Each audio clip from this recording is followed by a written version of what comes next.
Conversations Live. Conversations Live. We're talking Just Talk and Will Edwards. Hello there, everybody. How are you? How is everybody out there in podcast land? I think they're doing well. I believe they are as well. And you know what? We shortly we're going to announce that we have a flower in the house. Oh. Yes. I like the sound of that, That's sir. how they say it in South Africa. Did you know that? No. Yes. When you ask them for something, they want to say yes. Ask me for something. Can I have that water? Yes. Is that how it goes? Is it? And then they do that too. And I guess is it means yes. Is it means no kidding. Oh. Or you can say no, whatever else. Right. But anyway, welcome back, Will. You are awesome. Thank you. We are actually, I'm going to make a couple announcements, but I first want to welcome you. I'll make some announcements, and we're going to bring in our flower. Yes. Okay. Yes. I'm excited about that, by the way. You have been exceptional. The last program got a lot of play, a lot of airtime, a lot of downloads. And it was bullying in the workplace, so we're going to continue that conversation. We should continue that. So good. Listen, you can't do it in 30 minutes, Jesse. No, so we're going to just part two. Okay, good. We'll back up. Excellent. We'll back up a little bit, and then we're going to bring them in. It's the sequel, everybody. It is the sequel. But first, we're going to talk about a couple things. I, from one, am showing up as Jesse Farrell. Nice. And I'm going to call myself success coach, author, and podcaster. Like it? Yes, and we have Lisa. And Lisa... Listen is over there on the chat room, so we'll say wave a hello to Lisa in the chat room. Hey, there she is. She is a success coach and podcaster as well. Great lady, by the way. You are Mr. Entertainment. Tell us what Mr. Entertainment is. Holy crap! I am the host of Vegas's only late night variety talk show, The Will Edwards Show. Will Edwards Show. I've also created and I host We Funny Comedy Show down at the Inspire Theater the second Friday of every month. And you're very good with it. Well, thank you very much. And I guess I'm a serial entrepreneur because I have a new line coming out. It's a pocket square line called Squareware. And you're wearing one. And I'm wearing one right now, everybody. Nice. Looking good. And in September, we're going to launch the brand. So I'm excited. Very, very nice. Well, congratulations. You got a lot going on. And that's just the tip of the iceberg for you. I know you got more stuff going on, but much more. With airtime being as it is, you're just kind of chiseling down. So good. So welcome back again. Thank you. I want to talk about real quickly our conversations. This Conversations podcast is to reach a broad brand of people as well. Sure. But we also have an intimate version of Conversations Live. Yes. And Conversations Live is something that happens once a month. Nice. Our next Conversation Live is going to be September 13th. It's going to be on a Sunday. Excellent. And if those podcasters out there that are interested, they can go to our website, which you actually see featured right up here on the screen. Just go to justtalk.com, hover over the... I would say, let me say it differently. Hover over the left side of the screen on the home, and then you get to Conversations. You get to click it, and it'll allow you to read a bit about what it's about. Nice. And then you can send us a message saying you're interested and you'd like to be included in the Conversations Live. It's a 90-minute program. Love it. And people, let me tell you something. People leave there levitating. You know what? What's funny is that the reason why, can I just say why, is because they come wanting. Exactly. You understand ready what I'm saying? To evolve, yes. They're not coming skeptical. They're not coming going, oh, maybe. No. They want some change in their lives. Absolutely right on. So much so. And we do not make a subject of it. We do not put a big banner out there. No. When they come, when we set it up, there is absolutely no agenda. Nice. We create a powerful and empowering conversation. Love it. Based on who's there and what they want to talk about and things they may want to work on or work through. There's some laser coaching moments if they choose. Sure. Where you've got two master coaches there to help through that. But for the most part, it creates an empowering conversation. I want to close that conversation piece by I brought some intel in that we've got some feedback from. Intel? Yes. This person was that sounds very, very spy-like. Yeah. Most people call it intelligence, but I kind of wanted to go. No, it was good though. I was in it. Yeah. So this female brought this back to us after leaving the Conversations Live and said this: feeling so empowered this week after the conversation Sunday. Nice. I've been dealing with some challenging issues and stress, and with work matters, and thinking about the power of asking. That we laid out during the conversation. So the power of asking came out, and that became the major theme of why people don't ask, how difficult it is for them, how challenging it is, and how they're holding themselves back by not asking for what they want. And she said also, just wanted to mention how I admire Lisa as a success coach and a professional and a mother. And even such a short time, I can see how much I already look up to you. Wow. That's from one conversation. That's great. Is that neat? No, it's great. So that's all I have on that. Yeah. I can't keep going on and on about this. Expect some changes when you go to Conversation Exactly, Live. but we want to get to the program. We want to get into this because bullying in the workplace. So now we want to welcome Poppy Helgren to the show. Hello. Poppy, how are you? Hey, great to be here today. Feeling good? Thank you. I am. Bullying in the workplace. Yes. It's a hot topic, yes? It's a hot topic. It really is. Fill us in. You watched the podcast last month with Will, and I talked when we introduced the subject. What came over you? What ran through your mind when you watched that podcast? It was an amazing podcast. I got so much out of it. And what really hit me was the fact that a lot of times we don't recognize that we were bullied. It's true. And that was the way you started off. And it really got me thinking because I recognized that I had been bullied when I thought it was just a terrible supervisor. And in fact, it really was bullying. It hit the definition of that. Sure. And so that really hit me. It's hard to identify, Poppy. The workplace bullying is really difficult to identify because when it's happening to you, you don't realize it as bullying. No. It's a big emotional thing that happens. What do you think, Will? But here's the other thing too, and I understand the same thing. I'll tell you on my end, Poppy, I started doing some research about it, and I realized that I had been bullied, and I didn't even know it. I didn't know it until we started talking about it, until it came up, and it was one of our viewers who actually came up with saying that is a subject that we need to talk about. Absolutely. Right? But I think that. By the way, that viewer was Ken, by the way. Oh, there you go. He's a steady, and he's an unbelievable guy. He introduced that, and it was powerful. Great guy. But here's the thing is that in our society, we just believe that you have a good bosses and bad bosses. Right. And you could get a bad one. If you get a bad one, okay, I got to kind of step it up or just take it and get through it and blah, blah, blah. But the truth of the matter is you're being bullied. And it happens at every level. Oh, yes, it does. It happens at every level. So talk to us about, maybe I want to, so you spent a lot of time in the self-help, not self-help, but the helping fields, the medical field yourself, as a registered nurse. Yes. And you spend a lot of time at the management level of nursing now as well. Indeed, yes. Okay? And so in the past, and let's not talk about any current employees, but in the past, give us a little bit of a hint of when you have been bullied on a former job and what that did to you. Wow.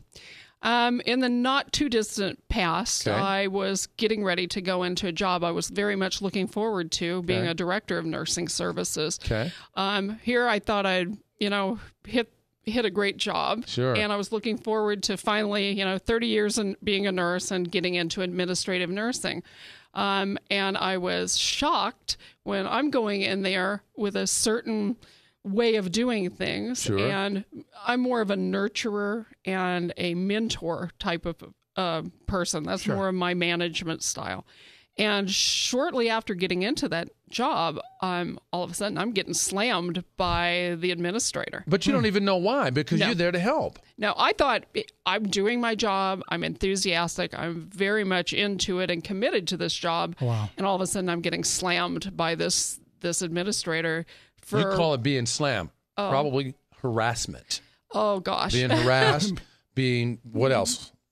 In fact, I call that my hell on earth. It really was. Wow. And you were with me through that, Jesse, because Thank that's goodness. when you were my life coach at that time. Sure. That's how I met you. And it was a horrible experience. Wow. It made me doubt my own skills, my professionalism. Your self-esteem plummeted. Absolutely. Yeah. Your confidence plummeted. It did. And there was no way to resolve it. Talk to that. When all these things she was left feeling mentally, it's a destructive thing. Let me tell you something. This, yeah, what do you say? Let me say this. I don't know a person that has not gone through it. Okay. It's a horrible thing to say, but we go through it all the time. And like you said, we walk in, we're confident, we know our stuff, we're going to make something really great out of this whole thing, and then you run into that wall of that person telling you, you're not doing it, it's not good enough, and so on and so forth, Right, but what ends up happening with that, like with Poppy, what starts happening is you start to believe that it's you. Yes. You don't believe that it's a bullying situation or something like that. You start to believe in that it's you. And it comes in really odd forms like gossiping, whispering, harassment, incessant teasing. You got the job done, but you didn't do it the way they did it. So now I'm going to tell you that it's not right. Mm-hmm. But exactly. the job got done. Exactly.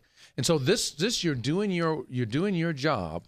While you're doing your job, you're getting this mental attack. And so how hard is that to manage? While you're doing your job, you have the job of holding people off. It really does make you question yourself and your abilities, and you take that home with you. Literally, I was living that job, not just 8 or 9 or 10 hours a day. I was living it 24 hours a day. You take that home with you, and it can affect your family. And hold on to that thought. I want to come back because there's someone in the chat room. Lisa, you have someone in the chat that wants to measure or weigh in. Yes, Ken said it's really psychological manipulation. It is psychological. Yeah, he's right on. It plays Ken's right. with your mind. Absolutely. But the thing is, you really start to think you're going crazy. Yeah. You don't, and you think that you've lost your edge. You've lost your, whatever you brought to that job in terms of power and empowerment, intelligence and ability to work. You question all of that, right? Isn't that where you were going with your? Oh, absolutely. And even though I had a lot of support from underneath, the nurses working underneath me, the certified nursing assistants working underneath me were very supportive, and I was getting it from that end. But the people that had the power, I was getting, abused by. And one of the things that you brought out about incompetence running out competence, that hit me from your last podcast. Oh, yeah. That was so true. When I look back in retrospect, here I was working with a person that was over me that wasn't competent. She got a job in a way that it wasn't due to her job skills. It was due to other things she climbed the ladder. And here, everything that I was trying to do good and trained for, and even Army training, officer training that I brought to it, I wasn't able to do. Wow. And it was difficult. Yeah, and it gets you tied up. Have you had a situation like that you can share that's similar to Poppy's? And I know you shared some on the past. It could be the same or something different. Well, I'll tell you, my wife actually went through a similar thing, and listening to you, Poppy, brought it to my head that she works in retail. She was in retail management, and she was really quite busting her hump. She was doing it almost 24 hours a day, and then the owner of the company decided to bring someone else in. Sure. They brought this other person in who's going to consult, and then suddenly that consultant became her position. She got bumped. She's getting told she's not doing what she's supposed to be doing, or how, or where, or when. And, she'd come home every night just absolutely frustrated. She's a very strong woman. Sure. She knows her stuff. She's one of the women that I know. She has a conviction. She's old-fashioned, which I love. Sure. But she was questioning it, like, what is going on? Right. And that guy ended up pushing her out. They fired her, my wife, and then less than 3 months down the road, find out that guy ripped off the entire company. Wow. Which is probably one of the reasons why he had to have her out, because she was savvy. She might have found him out. Well, she was already saying, hey, listen, there's something wrong with these books. Right. What's going on? There's merchandise here. There's no merchandise. Here comes a harassment, sure. So they were not on the up and up. And they just harassed her so very much. Every day, I remember it, every day, I'd pick her up, and the whole ride home, that's because she couldn't let it go. She had to get it out. She couldn't let it go. That's a compelling story. Of that story that Will just tells us, very compelling. How much of that do you relate to? Oh my goodness, you were telling my story right there. I saw it in your eyes. I'm like, because very much so. They brought somebody else in, and I know that my boss did not like my competence level, and I was threatening to her. It bothered her. Of course it does. And so next thing I know, there's a new person, waiting in the wings that they've brought in, waiting for my job. And the next thing I know, I'm not there any longer. And you can feel it. You can feel all that, even as it starts. Even it starts off very subtly and it starts getting heavier and heavier. I want to read the definition. Lisa got us the definition of this. Emotional definition: any act including confinement, isolation, verbal assault, humiliation, intimidation, and or any other treatment which may diminish the sense of identity, dignity, and self-worth. Is that not a prime time definition? And it's right on, and it's exactly what we're talking about. But Jesse, I think, and Poppy, I think in addition to it, it's not just somebody coming up to you, pushing you pushing you around. No, but, it's not old school like on the playground. Yeah, it's not playground bullying, but I think back on my own and being ignored. Oh. That's huge, especially when this is my department. I'm running this department, and then you walk in and start telling my people what to do. And you can feel the undertone. We're going to have to go out back. That's how I felt. Right. Yeah, you had brought out on the last podcast about withholding information. Yes. And so they're setting you up to fail. Exactly. Without a doubt. And then there you are. You're failing because they've withheld information from you. And, there's no way. Critical information, Poppy. Critical information that you need to do your job about your people. Yeah. Yeah. It's almost like a mutiny and a cabal starts to happen outside of it. So what you end up with is two jobs: the job they hired you to do, which you better do because then they're really going to fire you, and the job of holding off that cabal that's looking to get you out of there anyway. And here's the unfortunate thing, and I think that you can attest to this, Poppy, is that what happens is you start questioning yourself, number one, so you start doing almost double time. Because you're checking your work over and over and over, and how you speak to someone and the way you speak. So the amount of energy that you have to put in is far beyond anything. But why are you going to roll me under the bus like that? I wasn't going to tell my story, but you just did. Say, there you go. Say, now you got to tell it. I was at a property. It was a hospitality property. Sure. And I was director of marketing, and it took me 8 hours to write a 15-minute memo because of what he just said. I felt exactly what I kept checking it and checking it and checking it and checking it. There's no way I can keep that job writing a 8-hour memo that should be a 15-minute memo. All it was a memo to the porters, a directional memo that says, we've got a slot tournament. I want you to put the ropes and stanchions out an hour before the slot tournament and an hour after, pick it up. It took me 8 hours to write that memo. Wow. Because of what you just said, checking and checking and checking. Now, let me throw some things in there on what other ways it shows up.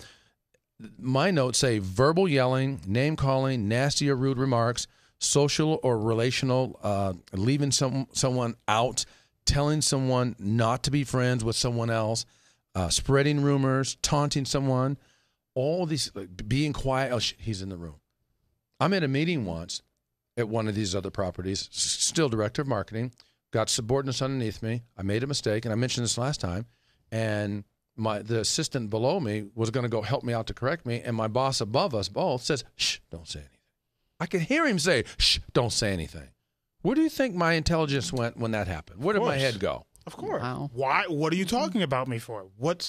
I can't even think about what the agenda is anymore. Of course now not. I'm feeling worried attacked. about. You're worried about that. Very whole thing. worried. I had a situation, and I talked about it during the last podcast, where I worked and I was the head of customer service, and the bullying came in a physical manner, not someone pushing me around, but they gave me an office, they took it away.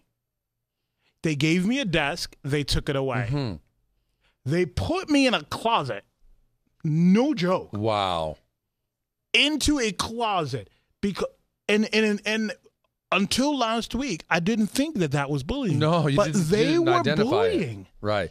But what happened? They were making it making me feel smaller and unimportant in the whole scheme of things. And how much better do you feel now with the awareness of identifying it and calling it what it is? First of all, it makes me feel like I'm not a lunatic. Thank you. Right.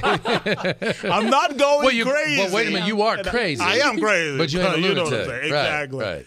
But it makes you feel a little better of like, well, thank goodness it wasn't me. Wow. Can you speak on that? Oh, Poppy? absolutely. It was kind of like the light bulb went out over my head. Yes. And I thought, wow, this really is, this is real. And it wasn't me just, taking things personal, being too sensitive to a screaming shrew, or maybe I did have something to do with that. Maybe I wasn't as good as I thought I was. It was great to put a label on this. I never in the few years since that happened ever thought of it as bullying, because you think bullying as the kids on the playground, kids. Punching and teasing and pinching. And this is psychological bullying, Right. And they're screwing with your head. They're making you feel, like you just said, Will, not worth anything. That Correct. they'd put you in a closet, must not be worth anything. That's true, and I want to come back to that because I want to talk about what we do about it. But before we do, just a quick sidebar. I want both of you to weigh in on this cyberbullying.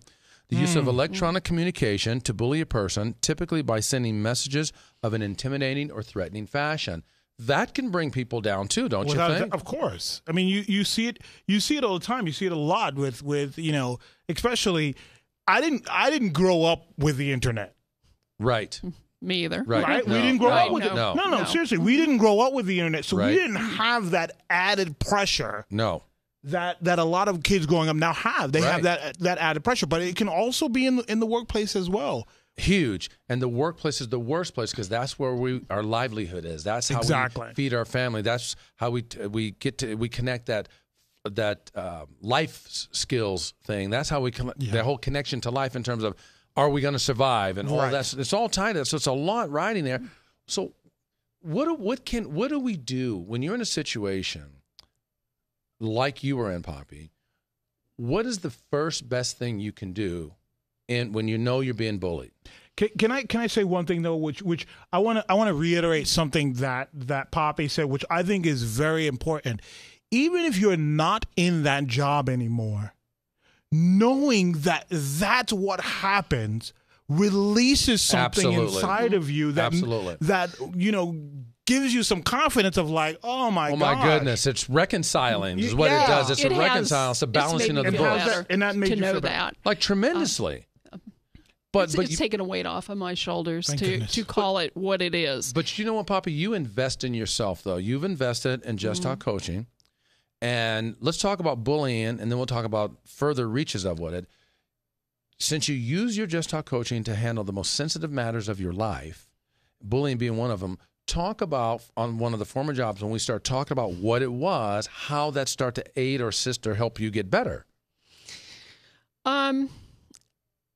It made me do a lot of self-searching. Okay. I had to look inside of myself. And even what you brought out, Will, in this last podcast was, a great thing to do is to call them on it. Yeah. Yeah, that was good. Had I done that, things may have turned out a little bit better. But I did do myself soul searching to see where I was at with that and whether it was worth it. But you didn't do it alone. Not at all. So you weren't in your own head. You've got some airtime from a space outside of the situation that wasn't stuck in it emotionally. Like I said, that's when I met you, Jesse. It's when we started our coaching sessions. That's right. Is during that, and I had about 6 months of hell, and you were helping me to get my ducks in a row and to see whether it was worth it, and to make sure I had my stuff together and to know which way to turn. And I was helping you prepare to leave because that was probably going to be your best, most healthiest option. Yeah. You brought a whole bunch of notes there, Poppy. Poppy. My goodness. There's more than that. Listen, I feel like an underachiever here. Poppy's notes. I just have my phone. No. Is there something from one of your notes that you want to share that's either pertinent to any of the points or to make a different point? Actually, I take notes every time we have our session. Okay. And you've helped me get through something recently with a death. And I've always enjoyed what you say about what is your takeaway from something? Right, I do. What is your lesson? What's the lesson that you've learned, whatever it is? What's the lesson I learned from this hell on earth at that previous job? That's right. And I did take away lessons from that. Nice. And I've taken lessons away, and I look at life like that now. Because that's how it is. Mm-hmm. And you've had me as assignments, write them down. What are the steps? what 10 lessons did you learn? And now I look at life that way, no matter what it is. Beautiful. And that's huge, Poppy. Let's round of applause. Great. Round of applause for Poppy for that.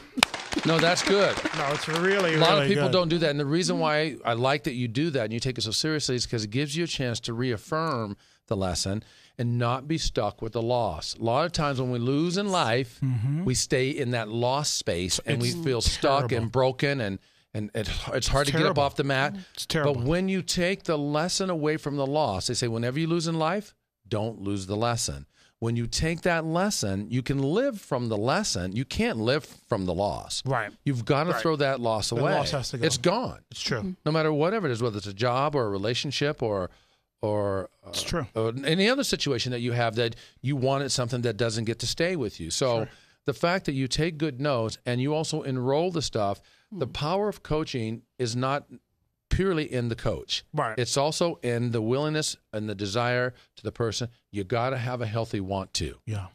Because if you have a broke want to, it ain't going to work. It ain't gonna work. But I want to add before we run out of time, just on the bullying, and if anyone out there you're tuning in for the first time and you didn't hear last month's bullying, when you get into a situation like that, I believe that there's two things that you can do. Sure. One, leave it. Correct. Go. And like Poppy said, is it worth it? Is it worth staying and fighting, or are you going to be better by leaving? But I think the first step, Will, sorry, I don't mean to interrupt you. The first step is, I think, you say you can leave it. They don't think of that. No. I think the first step, Will, is awareness. Be aware of what it is. Be able to call it what it is. Then you can leave it or... Right. Leave it, or you got to confront it. You got to confront that person. You got to say, I know what you're doing. Right. And I if like that Right. very much. And then you just walk away. And then you don't, there's no conversation. Right. I'm not here to have a conversation. That's right. I'm here to let you know something. I know what you're doing. I'm out. And you walk away. That's really huge. That alone could scare off the bully because what you're doing with that move is confronting the bully. Exactly. If you keep running from the bully or hiding from the bully or sucking Or into the bully, satiating and just putting, here's this work, here's that work. You know what? No, I'm done with this. I know exactly what you're doing. I'm not doing it with you.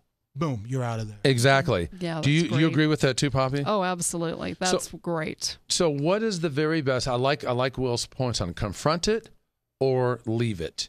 And in the situations that got to a dire space with you, what did you choose to do? I left it. Okay. Left the situation. But you know what? I've learned so much from that experience. For sure. It was a couple of years of misery where it affected every part of my life. For sure. Relationships. I took sure. it home every night. Oh, I was miserable, upset stomach, dreading going into work for Monday, dreading it on Saturday, anticipating misery the next week. But I've learned, and I have taken it to my next job, and I utilize the lessons there. And you're more aware. Oh, and yes. that it is. I think that's it. 99% of how to manage it is to be aware of it, because really the best thing is for institutions and companies and corporations or whatever to bring in training to teach people what it is and what it isn't, and help them understand that the bullying doesn't really help anybody. No. That's really, but you're not in control of that part. That is true. Right. You get to do something with you. So we're talking about helping individuals. So I really like how this has gone. This has been a really, really This is a good one. session. Fast. Yeah, it always Probably when goes you're by so here, fast. this is like, it was like we're just hanging out and having some cocktails. It is. Having some fun. You are going to have to come back on the program another time, because the bullying was really, really good to have you on it, because I know that you had a great connection with that, and I knew that we would have a wonderful conversation about this. Sure. The best part I like about you being on here is diversity. I love Will, but you're better to look at. Wow. It's like that? Thank you. Did you see I me? can color my hair, bro. No, better than that. You can grow your hair where I cannot. So this has been awesome. It's a great program. I hope the podcasters out there listening to this gain some value from this. You can reach us at justtalk.com. And I want to tell you also where we can be seen at. Other than through the RSS feed, you can also get us on Apple TV. You can get us on Roku. You can watch us on Stitcher and Google, yes. YouTube, Facebook, Twitter, the whole iTunes, Apple thing, that is just all over the place. Bananas. These are other areas where we're broadcast. I also have to say Vegas Video Network. We're also in catches there too. Woo for them. Yep. And we say this. Well, Tell 'em. let's close the program with, we know with the matters of bullying and any other matters and situations out there that we struggle with, the true thing is you got to be in touch with self. Yes. You got to be aware with what's going on with others. And you have to understand that it's all about how you leave them feeling.